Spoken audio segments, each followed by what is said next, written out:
Hi, welcome. This is Behind the Scenes on February 17th, 2026.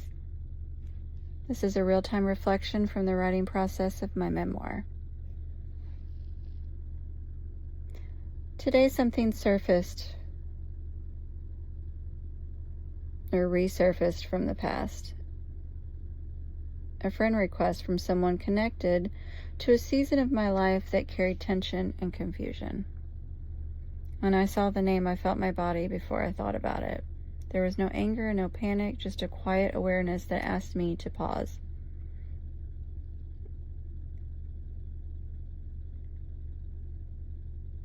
I did not react impulsively. I simply asked God what I should do. Ephesians 5 is what I heard loudly in my mind, almost immediately. The message that stood out to me was not about labeling anyone as dark or dangerous.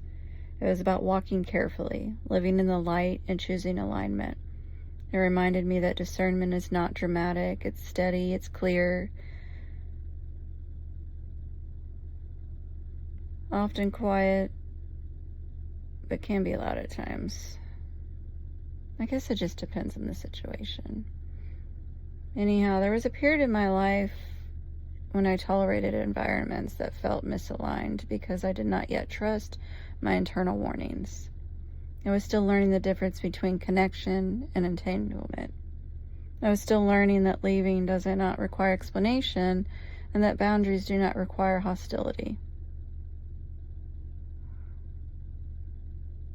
When I stepped away from the circle a few years back, I guess now it's been about 4, it was deliberate. It was necessary. I didn't know then, but do know now as part of my growth.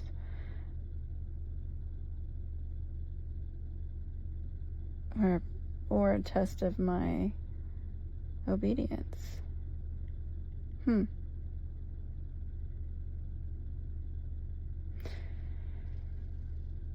So seeing the name pop up again, it didn't stir resentment. It just stirred up memory. And memory, when processed honestly, became wisdom. I accepted the friend request, not out of nostalgia and not out of pressure, but because I did not feel the need to make a statement. Acceptance does not mean access. Presence does not mean re-entry. The connection between our children remains separate, and that has always been intentional. Adults, I believe, can maintain boundaries without creating conflict. So what I felt today was not fear of the past, it was recognition of my growth. I no longer feel obligated to re-engage emotionally with environments that once required strength to leave. I can remain calm, remain kind, and remain clear without compromising my peace. Writing this memoir has definitely heightened my awareness of alignment. I understand now what it costs to build stability in my life. And I protect that stability with wisdom rather than with reaction. Today was not about confrontation. It was about clarity. And I trust that clarity. Thank you for being here today. God bless you. Until next time. Ta-ta.